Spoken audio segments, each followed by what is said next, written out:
Sarah, will you read to us? I'd love nothing more.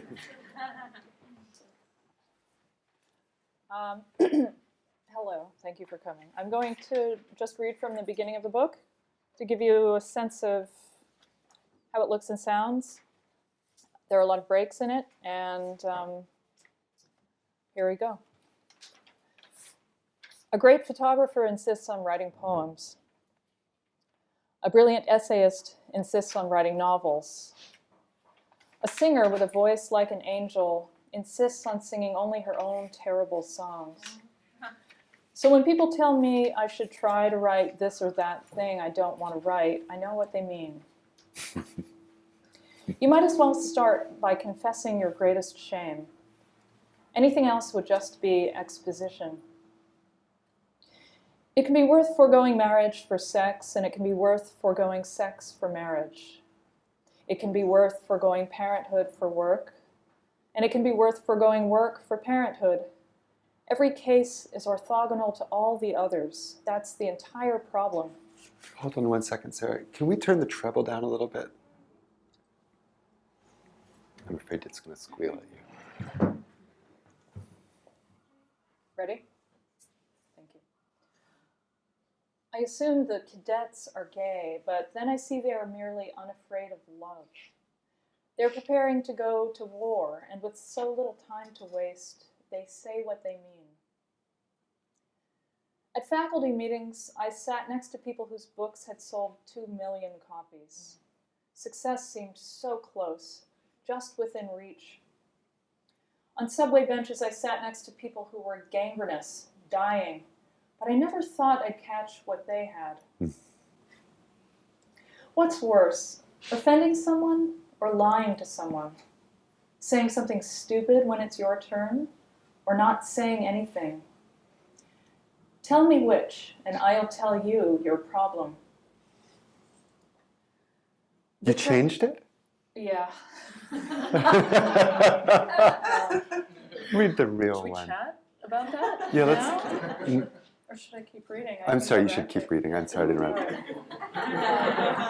I was trying to remember whether the word at the end was sex or gender. It was sex. Yeah. And then it was the other.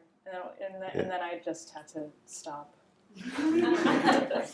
Lorin is my conversation partner tonight because he was the first person who said, yes, it's a book, and yes, I will take a run through it and present something that might be a coherent shape that maybe will, kind of turn into a book at some point. And all those things did, in fact, happen.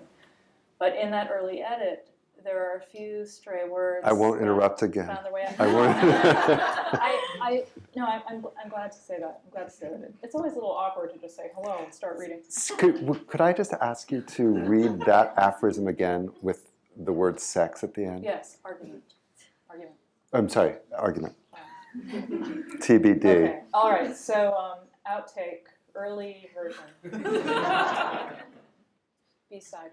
What's worse, offending someone or lying to someone? Saying something stupid when it's your turn or not saying anything? Tell me which, and I'll tell you your sex. Which Lorin prefers. Okay. Moving on. The trouble with comparing yourself to others is that there are too many others. Using all others as your control group, all your worst fears and all your fondest hopes are at once true. You are good, you are bad, you are abnormal, you are just like everyone else. Some people ditch friends and lovers because it's easier to get new ones than to resolve conflicts with the old ones, particularly if resolving a conflict requires one to admit error or practice mercy. I'm describing an asshole, but what if the asshole thinks he's ditching an asshole? Inner beauty can fade too. The water birds. Yeah, it's the short ones. People like the short ones. People like the short ones the first time, but once they've read these 100 times, they'll be trying not to laugh at the long ones too. I don't know. I would skip the longest ones. In fact, I'm doing that right now for those of you who are following along. The waterbirds near my house are in middle school. The coots' voices crack. The seagulls bully the ducks. The egret just got braces and stands humiliated by himself. Many bird names are onomatopoetic. They name themselves. Fish, on the other hand, just have to float there and take what they get. I used to avoid people when I was afraid I loved them too much. 10 years in one case. Then, after I had been married long enough that I was married even in my dreams, I became able to go to those people, to feel that desire, and to know it would stay a feeling. In a dream, my friend and I begin the act and both immediately want it to be over, but we have to continue, impelled by some obscure reason. I wake wondering whether we could ever enjoy it. I think about it all day, really dedicate myself to it. I think about it for 2 more days, and that's how I fall in love with my friend. Like a vase, a heart breaks once. After that, it just yields to its flaws. In the morning, I wake amid fading scenes of different characters, different settings, all restatements of that first desire, a ghost who haunts me as the beauty he was at 16. My friend learns Chinese and moves to China, but her limited vocabulary is good for grocery shopping, not for falling in love. When her heart breaks, she is obliged to ask, "Why won't you fuck me?" I've put horses in poems, but I've never ridden one. They just seem like such a good thing to put into literature. Biographies should also contain the events that failed to foreshadow. I remember a girl who was famous in school for having woken from a drunken blackout and said to whoever was there, "Are you my judges?" In real life, my healthy boyfriend said he envied my paralytic disease, that I'd earned the right to a legitimate nervous breakdown. A few years later, he was in an accident and became paralyzed from the neck down. That's just bad writing. It isn't so much that geniuses make it look easy, it's that they make it look fast. Of a page of perfect prose I read in a dream, I remember only this. "Thank you," she said. Her simple answer concealed the truth. The man who had me in a phone booth married quickly after the affair ended. His novel had everything in it: the phone booth, the shame, the sash he sewed to wear over the surgical appliance in his belly. In the novel, it covers a plaster leg cast. The front page of his website is a glowing glass phone booth standing alone in snow. The book got bad reviews. He has 2 children. I never joined Facebook because I want to preserve my old longings, and also yours. Looking at you on this next one. The fastest way to revise a piece of work is to send it late at night to someone whose opinion you fear, then rewrite it, praying you'll finish in time to send a new version by morning. Having a worst regret betrays your belief that one misstep caused all your undeserved misfortune. I don't write long forms because I'm not interested in artificial deceleration. As soon as I see the glimmer of a consequence, I pull the trigger. My teacher cried while I listened. None of his books had ever made money, not even the famous one, he said. He'd spent his life trying to write perfect books, and when he tried to make money, he couldn't. I didn't think I'd ever feel as old as he seemed at that moment, but here we are. The difference between writers under 30 and writers over 40 is that the former, like everyone their age, already know how to act like famous people, people whose job it is to be photographed. I wish I could ask the future whether I should give up or keep trying. Then again, what if trying, even in the face of certain failure, feels as good as accomplishing? What if it's even better? And here we are again. Horror is terror that stayed the night. I can't bear to think of my dead friend, but I don't mind rereading a few things that have nothing to do with him and that always move me to tears. The grief reservoir empties to a manageable level. In this way, I can mourn him without having to think about him. There will come a time when people decide you've had enough of your grief and they'll try to take it away from you. You'll never know what your mother went through. I'm going to read about a half dozen more. I've known a few people who approached the act as a perfectible art. I've known some great perverts, too. Others were in love. Desire abandoned them all. It's the ones I didn't fuck, or didn't fuck enough, or haven't fucked enough, that I still dream about. In 9th grade, I was too afraid to speak to the boy I loved, so I mailed him a black paper heart every week for a year. I wasn't afraid of him, I was afraid of my feeling. It was more powerful than God. If we'd ever spoken, it might have burned the whole place down. Shame needs an excuse to feel ashamed. It apologizes for everything, even itself. I've never seen a ghost and I don't believe in them. I might see one tonight, but even then I wouldn't believe in ghosts. I'd believe in that ghost. Just before the poetry reading starts, I ask the overgrown boy sitting next to me why he likes poetry, what happened to him, and he says, I went to war. The affair is over, but at least things have gone somewhere, if only into oblivion. And maybe oblivion is what I wanted all along. The dark owns everything, but our sun comes out often enough that we think the universe is half dark, half light. When the worst comes to pass, the first feeling is relief. I'll stop there. Thank you.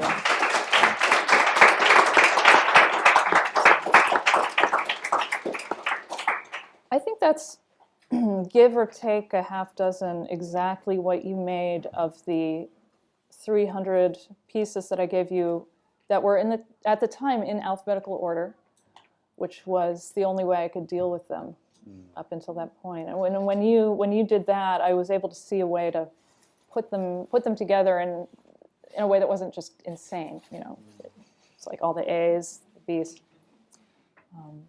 It's funny, I've read those a bunch of times. I've read those a bunch of times, and I don't remember any of them verbatim, but I think about them all the time. 2 nights ago, a man at a party was telling me about a drug called DMT. You know about DMT? No. You trip harder than you trip on anything, but it only lasts for 5 minutes. 5 seconds. Yeah, 5 minutes. Then you come back. And he said, if you go far enough into it, apparently everyone has the same experience. They see little metallic people who are coming to welcome them on the trip. And I thought, I don't believe in ghosts. I believe in that ghost. Wow, that was the only thing I could think of. But these come up. Earlier today, I was going through to look for ones that I wanted to tell you had meant especially much to me. And then I realized that almost all of them I think about a lot. The regret one maybe especially. But I know them so well now that I've noticed, I think every time that you've changed them, why did you go from desire, relinquish them all, to desire, abandon them all? It seemed more accurate, but relinquish is such a beautiful, antique word. It seems more appropriate in this setting to say relinquished.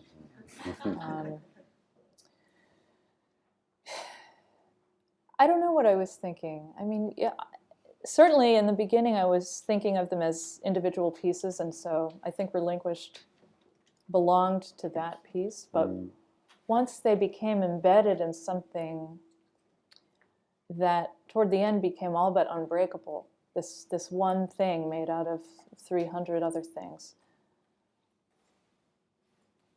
certain things had to change. You couldn't have little spiky, pretty curlicues. There's a little Rococo. There are Rococo bits, but I could tolerate fewer of them. Mm-hmm. The word Rococo is in there, though. I now remember. I was thinking, oh, it's such a great word. Oh, right, yeah. Yeah, the one with the word Rococo in it actually takes place at the Paris Review office. So a little backstory on that one. Yeah. Tell me, why did you end up calling these arguments? Oh. Will you tell them the variant titles? Yeah. Some of them were, well, it was called either Last Words or 300 Arguments from the very beginning. And then I decided it was 300 Arguments. And then after, again, another Paris Review party, not the same one that I was just talking about, you and Donald Antrim shamed me for wanting to call a book 300 Arguments. Not you so much as Donald, and that's fine. He's a genius. But after that night, I thought, oh, shit, you can't call a book 300 Arguments. It's just bad. So then I really started spiraling, and I had about 8 or 9 people that I sent variant titles to every week for a year, approximately. I don't know if any of them are here right now. Okay. Black Paper Hearts. They're terrible. I tried to pick. There was something like. There's one that includes a 16th century villa, so it was sort of like stones, broken stones, 300 artifacts, 300 failure. I was still very attached to the idea of there being 300 of something because I was very pleased with myself for having summoned exactly 300, which I had wanted to do from the beginning. We'll get to the beginning. I sure. have a question about that, but I don't mean to interrupt. And then finally, in order to sort of support, this is all like an interior conflict. I think everybody I knew I was going to call it 300 Arguments, and it was absolutely fine to call it 300 Arguments. Apologies to Donald Antrim. But I put together this list of all of the definitions of the word argument, like from my Latin grammar, like the really old ones that have fallen out of use and really fallen out of easy association. And there are 15 of them, and I'll read them to you. Subject, theme, sign, mark, token, proof, hint, plot, declaration, evidence, burden, complaint, accusation, denouncement, and betrayal. And those are definitions of the Latin. The arguo, the old root that gave us the word argument. And I'm not a classicist. I'm very happy to kind of mush them all together and just know. It was like I was clutching them in a little purse the whole time I was finishing this book, thinking, if all of those things can belong to that word, then I will be satisfied calling it 300 Arguments. It's been interesting. You sort of like give a little side eye to like a review that talks about the title, and I have a very practical husband who said no one's going to get it. And then I suggested, well, should I have a frontispiece where I list everything? And he's like, no, the design. He's a designer, so. And he said, just know that nobody's going to get it, and you're going to have to explain. And I said, well, I love explaining. That's like my whole job is explaining. So it's okay that, it's a little odd, I guess, but. It's come to seem completely natural. I feel it's very intimate. I feel very intimate with this new way of thinking about the word. If it's perverse, it's deeply perverse. Oh, thank you. So how did you come to write a book of these little arguments? I was writing a different book, What was it supposed to be? I was writing a real book. This was a book that felt so real. It was a book that I sort of envisioned before it existed, which I'd never really done before. Usually I just kind of write notes for a few years and then like pluck something out of that. But I turned 40 and I decided to take the very good advice that people had been giving me, editors, other people. It was time to write a long book, a big book, a magnum opus, a tall book, an important book. And in fact, I have been trying to write exactly such a book for at least the last 15 years about bigotry and whiteness and my family and Boston and class and the founding families and just, that obviously was going to be my big book. And so a Boston book. Yeah, and I call it the Boston book and when I talk about it to myself. And as and I've written several books now instead of the Boston book. This one began as, the fact that I can't really describe the Boston book except by naming like 8 abstract nouns indicates that I don't really know what it's about and I don't really know what I'm doing, and it's very tiring to stay in that space. But it sounds generative. The Boston book is... It generates everything except itself. Yeah. And so I started writing these very tiny, complete thoughts because I needed to have a complete thought. And what was the first one that you wrote? I have no idea. I really should just lie and say it was whatever one is your favorite one. Your favorite one? Well, I'm sorry, so you wrote one. It wasn't, I'm making it sound a little bit neater than it was. I wrote maybe 20 of them, hither and yon, not as a project or anything. And at the beginning of the workday to focus? Or? All different times. I wrote them fast. I'd spend a whole day on one. I wrote them in my diary. I wrote them as something else. Would you be working on the wording as you walked around? Yeah. Yeah. Oh, well, I usually sit still when I work. I'm not a walker. But I'm a talker, which is why I can't have an office like next to somebody else's office. There's this wonderful thing at the public library, the Coleman Grant, which I can never apply for because I have to sing and talk. I mean, I sound insane, but I sit still. Yeah, and then I had 200 of them, and then I thought, or no, it was more like 150. See, I can't tell a story. This is why I write books like this. At 150, I thought, okay, I'll try to get to 200. Oh, that was easy. I'll try to get to 300. Oh, that was hard. I guess I'll stop. But even then, I wasn't thinking of it as a book. I really like Jenny Holzer's Truisms project, and I've had it on posters around me for the last 12 years. We've moved a lot of times, but it's always like the first thing that I need to like have on the wall in the house. These are distillations of Eastern and Western philosophy into one-liners in sans serif font on 8 large posters, like the size of an oil portrait, like that one. And in a way, this was my homage to the Holzer.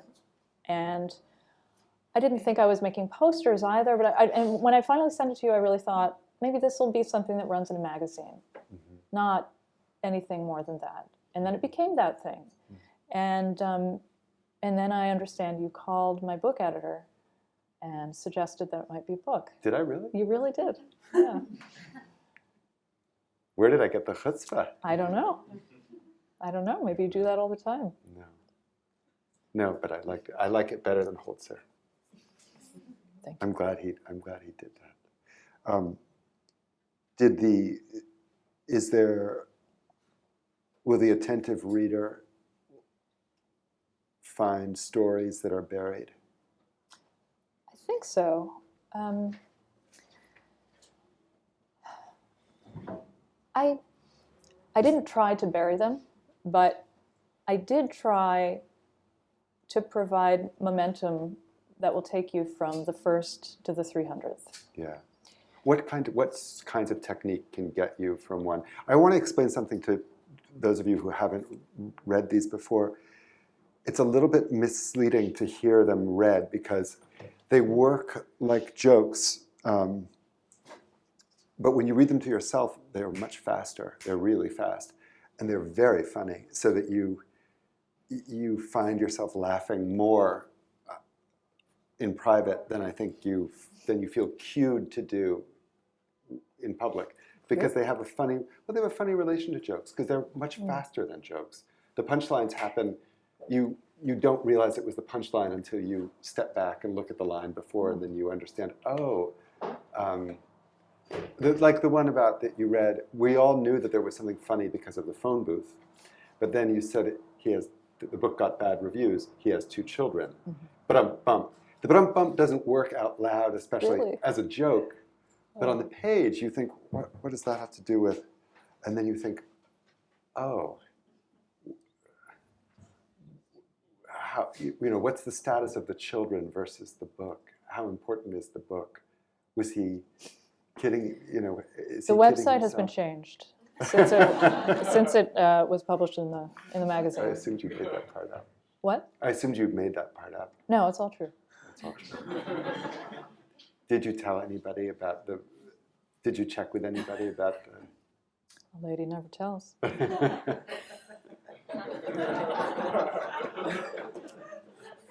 Except. I did check with a good friend of mine about one that is no longer in the group. Yeah. I thought it was untraceable. It really wasn't, but my friend is very, very careful and very, my friend deserved to be able to say that. But I'm sorry, no. I started yammering, but I wanted to ask you what kinds of technique you found momentum to get things moving. Yeah. So after it was broken out of its alphabetical form, I was able to see that they could be grouped. I mean, it felt very distressing to have to put 300 things in order. But to put 50 things in order is manageable. And I came up with 7 groups, 7 themes or sections, and then put them in alphabetical order within the sections because I like order. What were I forget. What the were sections? I don't know if I ever told you the sections. They're in order as they appear in the book now, or as they're sort of. This is the invisible scaffolding that is no longer in the book. The ones about the self begin, and then the ones about others, desire, art, work, failure, and death. Right. But the ones about death aren't all about those death. Those rubrics were in a version that I saw. Okay. I remember you were wondering whether there should be rubrics in the book, but it's kind of nice not to have them because it's like a librarian's nightmare. Which ones are the self ones and which ones are the death ones? I know, exactly, yes. And which ones are the others and the failure. And also, I remember, if you don't mind my saying so, I remember that the failure ones got a little bit relentless. Yeah. It's true. I did cut, I think I probably cut more from that section than the others, with the help of several astute readers, including my book editor, Ethan Nazowski. I still have a list of the ones that he cut and the ones that you cut. They're like color-coded. And, of course, I'm still not writing the Boston book, and I'm writing more of these, and I've resurrected a few that you cut. So I'll see if maybe you cut them 300 again. More arguments? It's a catchy 300 title. More arguments about Boston. Oh God, no! Please, no. No, the Boston book. Maybe the Boston book is this haunted book that just sort of impels me to the power of it impels me to write other books. I was telling a painter friend about this, and she told me that many painters keep a whipping boy, a canvas, that sort of hilariously called The Whipping Boy, where they, if they really need to use a certain brush or a certain color, but it's not going to work with what they're working with, they just put it on that. I love that. That's great. I love that idea. Yeah. It's sort of, I guess it's like the opposite, of what I have, Yeah. which isn't I thought you were going to say they have a masterpiece, like in Zola, that they have a masterpiece behind the curtain that they go and work on that never works. Yep. And then they go and work on their paintings no, that that's do my work. thing. Yeah, that's my thing. That's really good. No, but it was interesting When you were, some of the arguments, why don't you like calling them aphorisms? Well, some of them are aphorisms, but many of them aren't. Mm-hmm. Anecdote, Yeah. manifesto, myth. I mean, there's a whole section about my strong feelings about language and form that just sort of all got in. There's something I overheard in a bar. I wanted to be able to see how many different things I could make. If I had to make something small, how varied could I make it? Oh. And there are a few people who I think can get away with writing a book of aphorisms. Don Patterson, the Scottish writer, is one. Mm-hmm. But even James Richardson, who I think is possibly the best aphorist alive right now, calls his aphorisms and 10-second essays, mm-hmm. Mm-hmm. which is perfect for what he does. Yeah. Some of them are about why small. Yes. Some of them are arguments about smallness. Mm-hmm. But I can't help thinking that some of them, like the one that you crossed out that you didn't want to read mm-hmm. because it's a little bit too long, mm-hmm. knowing your other work, I can't help thinking that probably it was hard for you sometimes not to start writing a story, a longer story out of the aphorism. Is that not, or out of the anecdote? I haven't been listening at all. No. I can write a story if it's 100 words, but I can't write a long. I mean, the longest thing I can write is really like a 1,000-word compositional unit, and then maybe sort of block a bunch of those together into something longer. But it is true that there are probably more anecdotes, which are stories, I guess, in here than the other forms. Yeah. The really short ones stand out because there are fewer of them. Mm-hmm. But I mean, did you not ever feel that you were being taken away from this project by any of the ideas that came to you? No. Oh. No. The first one is a little bit about you. I'm going to answer your question. You're one of the people, along with so many novelists and editors of novels, who says, you should write a novel. And you have this beautiful idea of the novel that I wish I could write. Mm-hmm. After I came back from Rome, you said, just write it about that. It'll be funny and mean, and just write it about the American Academy and make it a novel. And I tried. Yes, I tried. You said, call it the Fellowship. And I even wrote it. I wrote a lot of it, but in the end, I just don't make novels. I just can't. I don't know. Yeah. It dies in me before it happens. You pull the trigger. But it's very interesting to think. Well, it's very interesting to hear that you think I'm capable of writing long narrative. Probably you're right, but I cannot access that ability. I guess I'm thinking about the two kinds of decay. A book that's made up of small pieces, mm-hmm. but that tells that covers a very complicated and long part of your life. That's true. When I see, and Ongoingness too, there's it's one story. It's one story made up of pieces. Mm-hmm. And that's why I imagine little underground rivulets in this book that are hidden stories that I could imagine you coming back. Maybe it didn't work like this at all, but I'd imagine you coming back and thinking, maybe, I didn't cover this part about grieving. Maybe there's more to be said. Well, there's definitely more to be said about grieving, yeah. Mm-hmm. I mean, there are certainly more habits of writing in this book that than I am aware of, that an astute reader would see. There is only one that contradicts, that directly contradicts another one, and I put them right next to each other. And I have this fantasy that I'm about to find it right now. Yeah. You don't know them by heart? No, I'm terrible at that. I was even terrible at that all the years that I had the Holzers hanging in my house. I'd go out and talk about something that I like is Jenny Holzer, and I have these 8 pieces, and people, of course, would immediately say, "Oh, there are about 200-300 of them.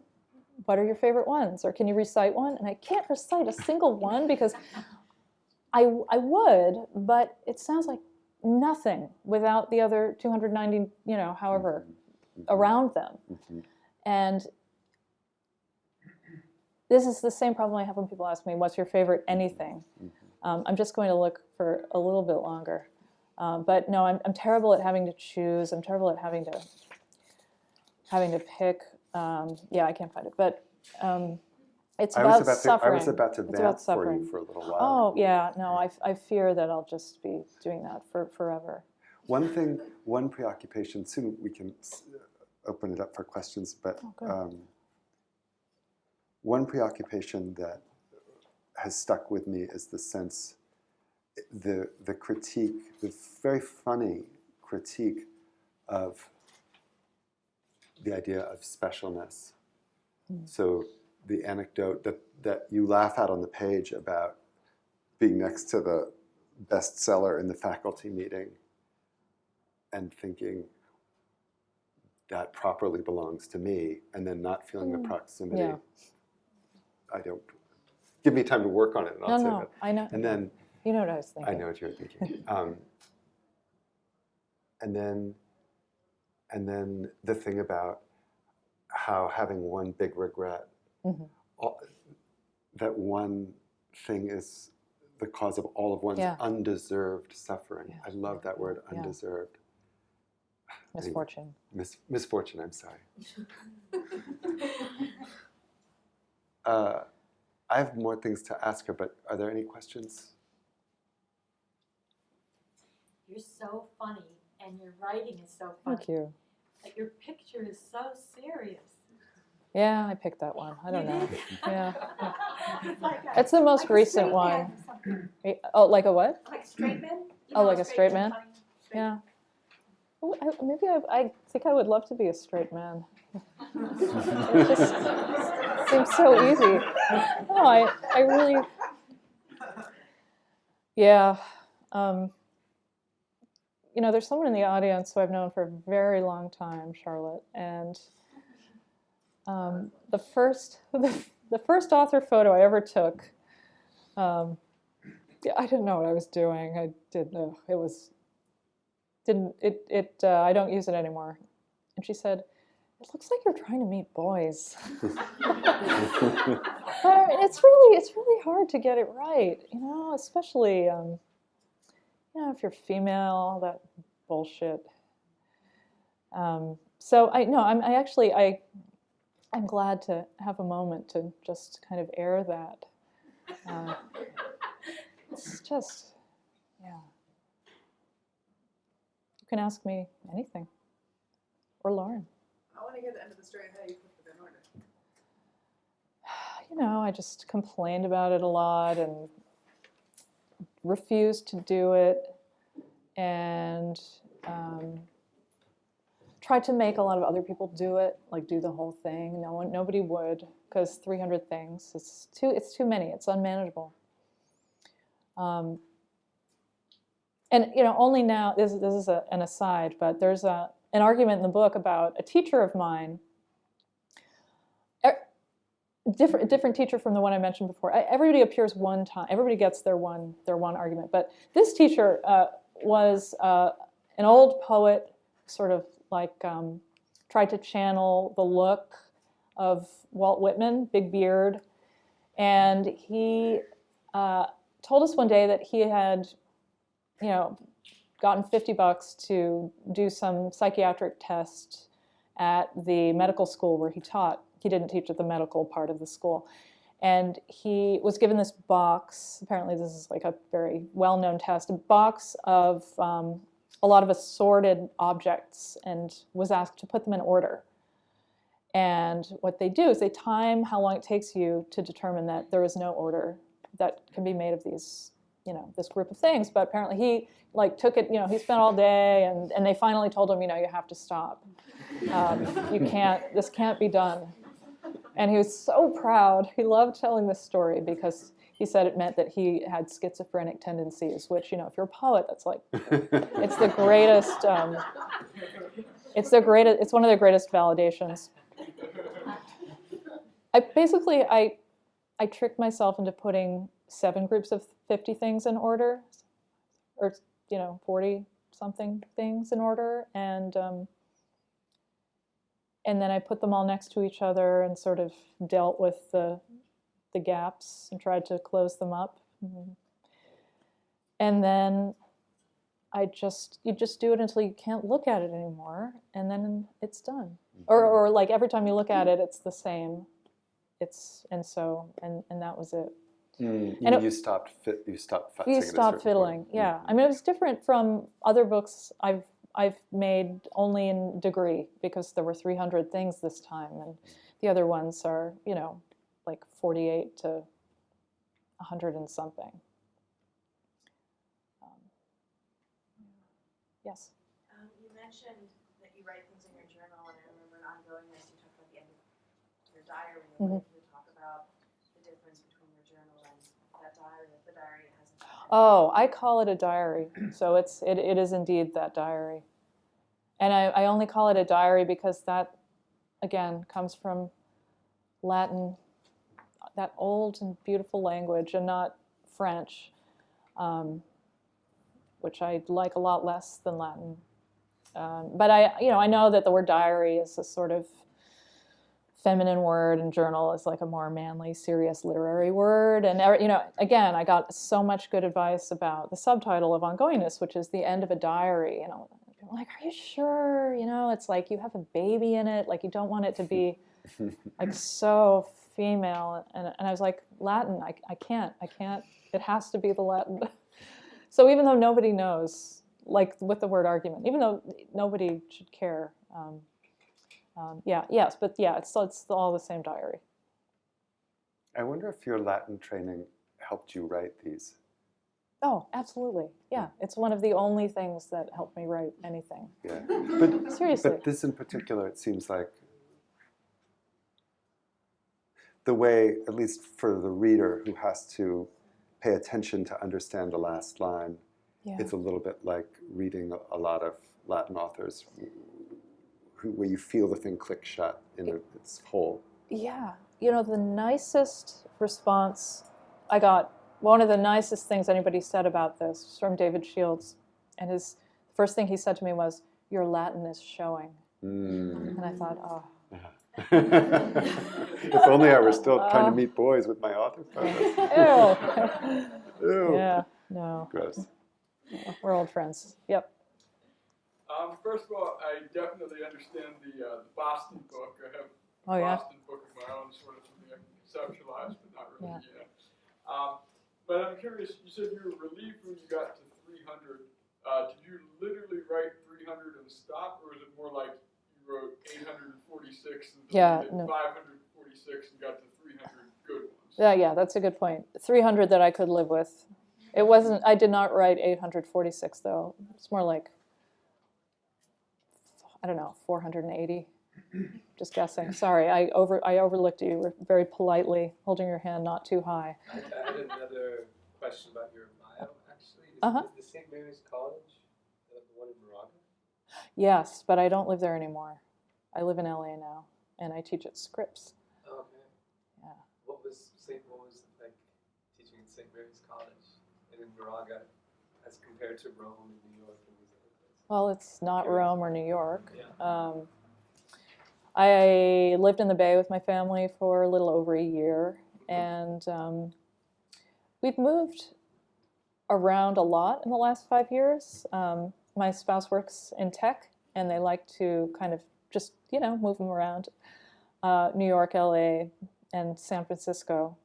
And I just sort of, grab whatever adjunct teaching I can do wherever we are at the time. And, we've settled down. That's all done now. And I was lucky enough to have a semester at St. Mary's while we were up there. And it was a great place to work. It was a really beautiful drive. From We were in the East Bay in Alameda, but I would drive through these real mountains. Like your ears would get all fucked up, and then go down these beautiful valleys. And it was really lovely. It was a great place to teach. Do you have a connection up there? I Or? went to middle school in Moraga. Yeah, and I'm from the East Bay, but I Right. just found that it really stuck out. Yeah, no, it's actually a really, really good writing program Yeah. at St. Mary's. Yeah, great poetry program, particularly. Yeah. Yes. Did you return to any books or other works while you were writing these essays? Oh, I have to answer truthfully. I did look at Pascal and Flaubert's dictionary, which is one of my favorite books, and books of, if we can say, like the canonical aphoristic collections, to see how good they had to be. And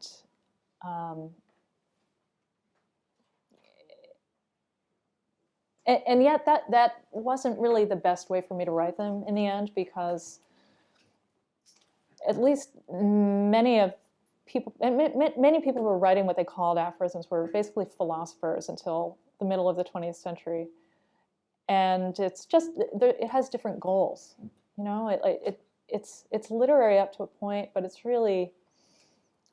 it's not employing language in the way that I wanted to. The way I wanted to was, I don't know, I mean, maybe it's like just an incredibly contemporary thing that I wanted, but I wanted them to be funny. I wanted them to be able to be funny and sad and, all of those feelings we get when we watch TV. In the end, I think the best books were just the ones by what I consider kind of the contemporary masters of the form. James Richardson, as I mentioned, Don Patterson. I'm sure I'm forgetting a lot of people. But yeah, people who are poets, actually. People who are sort of primarily or professionally poets are the ones who are, I think, really, really good at writing short prose. Also, hello, Alexis, former student. Yes? One of the arguments you read, and forgive me if I mess up the wording, was about pulling the trigger when you see the first glimmer of significance, confess your greatest shame right away, everything else is exposition. I was just wondering, do you think that sort of artistic philosophy can be reconciled with like a 400-word novel? Sort of that 400-word novel? Oh, page novel? Page novel. Just a big sort of fat Yeah. this kind of book. Or are those two things sort of fundamentally opposed? No, and I mean, you're correctly hearing my sort of very quiet and literary tantrum that I'm having in this book for not being able to write a 400-page novel. There's one in here where a friend of mine, a novelist, says, "Don't forget, they pay by the pound," trying to get me to write over 200 pages. But everything, it's all just about me. I mean, this is my my midlife crisis book. It's the one, which there are these basic shared understandings of what a midlife crisis is, but a crisis is a wonderful thing. I mean, it was an immensely clarifying time, and I got to the point at which I no longer, at least for the next little while, I no longer feel like I am not doing it right if I don't produce a 400 or 800-page novel. Writing this book gave me a little respite from that regret and that shame. Yes? How are these arguments different from your poetry? Well, they're in prose and they're not poems. That's kind of It's a cheating in well, it's a formal distinction, and I guess it's because I don't really see a conflict between a subject that could only be in a poem versus a subject that could only be in prose. I don't think there really are any other distinctions that I can really make between poetry and prose. Actually, there's somebody else in the audience here. Sebastian, a composer. Sebastian, a composer. I remember when I met you, I asked, "Oh, is your music tonal or atonal?" And you said, "Oh, I don't really observe a conflict between those two terms." And that just opened up something huge for me in that moment. I don't know if I've ever told you that, but it seems relevant here. It kind of gave me the opportunity to stop worrying about whether something is, a poem or prose. Well, you keep talking about not being able to do the larger work, and yet this seems more aligned with writing poetry. Yeah, I do that too sometimes. Because it's a short form. Yeah, I am guilty of that also, that form. It's not guilt, that's who you are.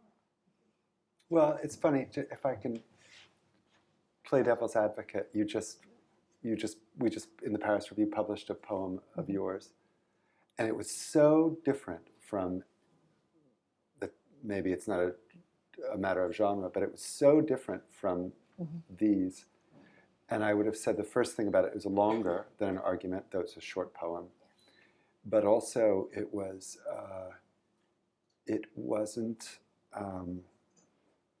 it didn't wear its guts on the outside. I mean, it didn't show, it wasn't articulated the way these are.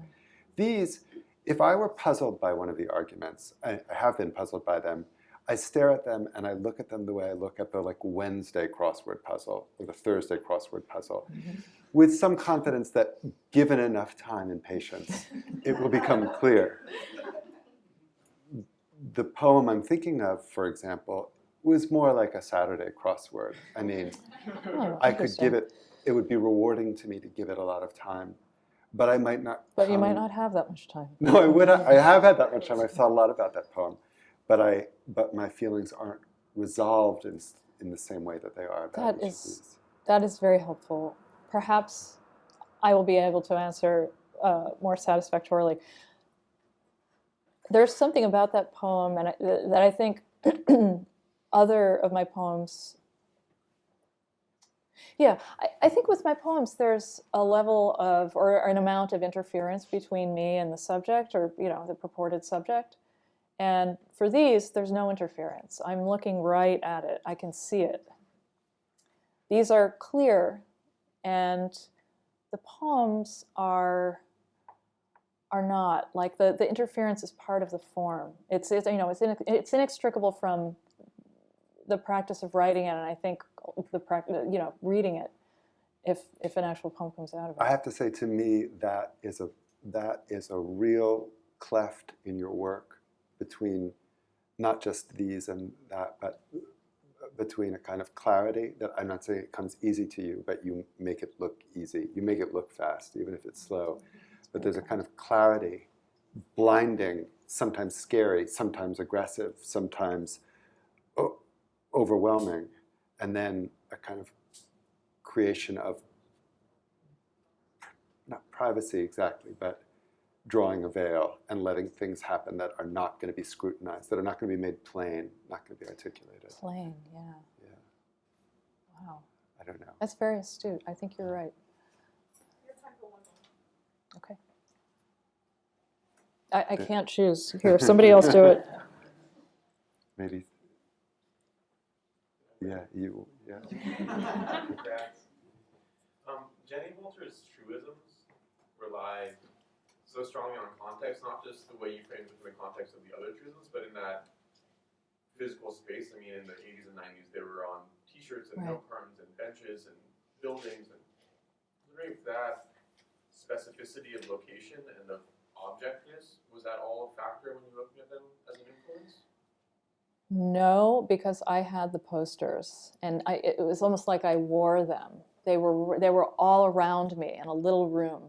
I mean, they covered really like all available wall space. You know, some of you saw my Smith Street apartment, and whenever that was. And yeah, it was like a cot, a desk, and 8 giant Jenny Holzer posters. I do love them in the other forms, but for me, having them in that long alphabetized list was very pleasing, and I think it really infected me. And not in a bad way. It infiltrated, I guess, my brain in this what seems like a permanent way.